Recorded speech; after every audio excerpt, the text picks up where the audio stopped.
I see a lot of things on YouTube about the FIRE movement.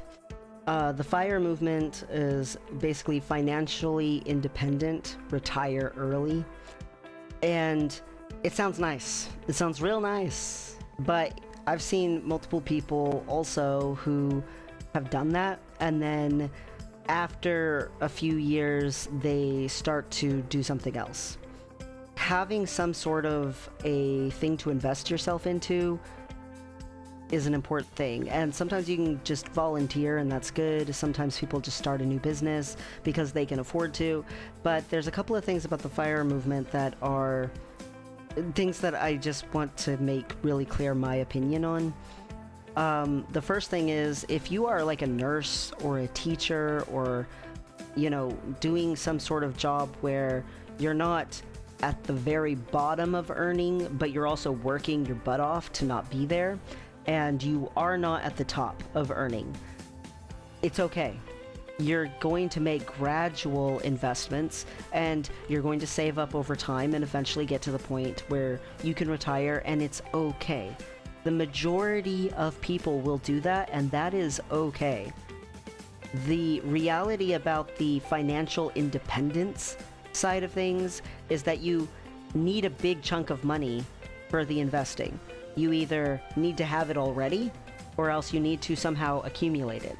And being able to retire early means having that big chunk of money. People who get into stuff like being real estate moguls or living off, you know, passive incomes or whatever it is, like having businesses and selling them, you have to have some sort of lump ability to invest in the first place. And majority of the time, people don't actually have that. It takes a lot of money to get to the point where you can say, yeah, financial independence, I could retire early if I want to. It takes quite a bit to get there, and the majority of people, it will take a while to get there, and that's okay.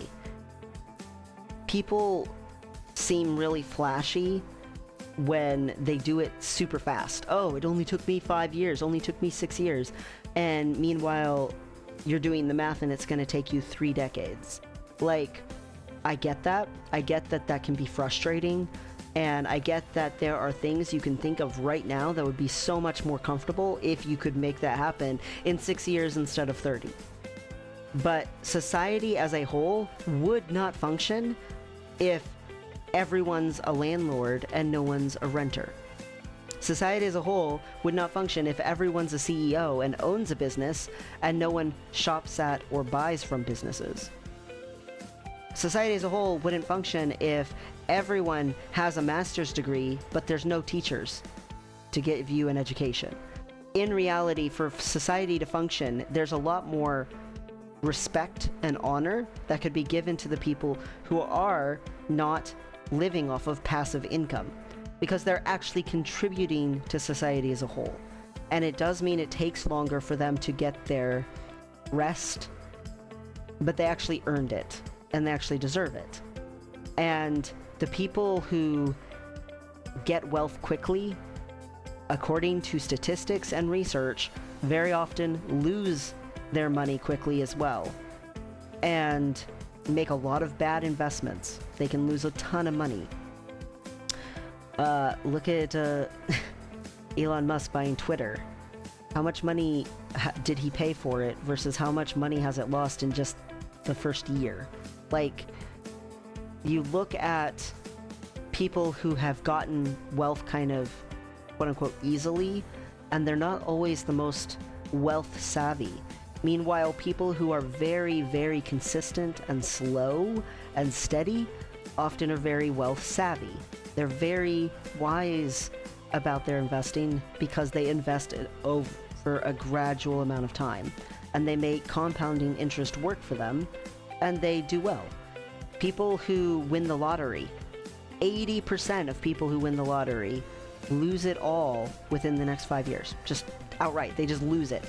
All of that money goes goodbye.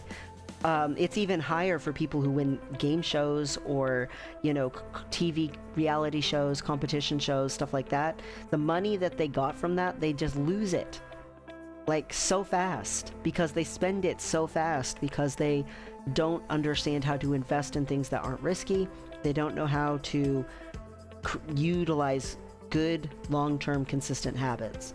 Creating a consistent habit with your money is way more likely statistically to get you wealthy than a get-rich-quick scheme. And it's so important to understand that the FIRE movement is selling an image. It is projecting this image of a person laying on a beach with their laptop, just doing some idle-piddle stuff, checking their accounts, and then being able to just enjoy the rest of their day. That image, that idea, is not actually a functional image. It's just a nice image to mentally run away to, because we're stressed out and we're juggling so much crap and we're trying to stay financially afloat. The person in that image doesn't seem scared, doesn't seem to have any financial insecurities. And so we're drawn to that because we deal with the frugalities and the financial insecurities of day-to-day life. But if we were actually in that image, it either would A, not last very long, be very short-lived, or else B, it would be very unsatisfying. After a little while, you get bored. After a little while, your life doesn't feel as fulfilling unless you find things to fill it up. And that's a common problem just with people who retire in general, is that they have to find things to do with their time instead of the work that they were doing, because they're like, oh my gosh, I have all this time and I don't know what to do with it. I'm not fulfilled. So take the FIRE movement with a grain of salt. It might be that that's your escapism from your day-to-day life, but it might not actually be what you want. What you actually want for your life is what it matters. And if you can focus in on what you want for your life, you can find steps and pathways to get there. But if you're so constantly distracted by easy street dreams, then you're going to constantly feel defeated. You're going to constantly be disappointed in whatever you do manage to get done. You're not going to be able to get momentum built up as easily on steering your life in the direction it needs to go. And it can be so disheartening that you can end up feeling like, golly, it's not fair, why even try? Some people get to live like that and I don't. Why even bother? And you can get really, really defeated looking at the FIRE movement. The other thing is, you might see it and you think, I'm not getting that because I'm not doing enough. And I have to somehow do more. I have to work harder. I have to make it happen. I have to do all of this stuff. And you just burn yourself out and you're destroying yourself trying to get to that goal. And it might not even actually be what you want. It's just better than what you have. The FIRE movement is filled with nuggets of truths, which is why I think that people are drawn to it so much. But it, on a whole, extremely flawed. The majority of people will reach a financial point where they're not as bogged down through gradual investment. The majority of people will never be part of the top 10%, not just because the top 10% would shift and move as more people gained money, but also because even if you said the stopping point is where the top 10% are right now, the majority of people are still not going to hit that. It's out of reach. What you want is a fulfilling life. What you want is a financially secure life. Instead of saying financially independent, retire early, I mean, yeah, that's catchy. Yeah, that's exciting. Yeah, that's flashy. Yeah, you see a bunch of 20-year-olds with like mansions and like fancy cars and stuff. But in reality, it's they're going to lose all of that. It's very short term, and there's so much burnout. So what I would say instead is financial security. retire in a way that's fulfilling.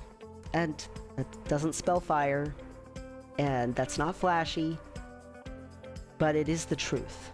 Feelings like you have financial independence, the big, giant, appealing thing about that is the financial security.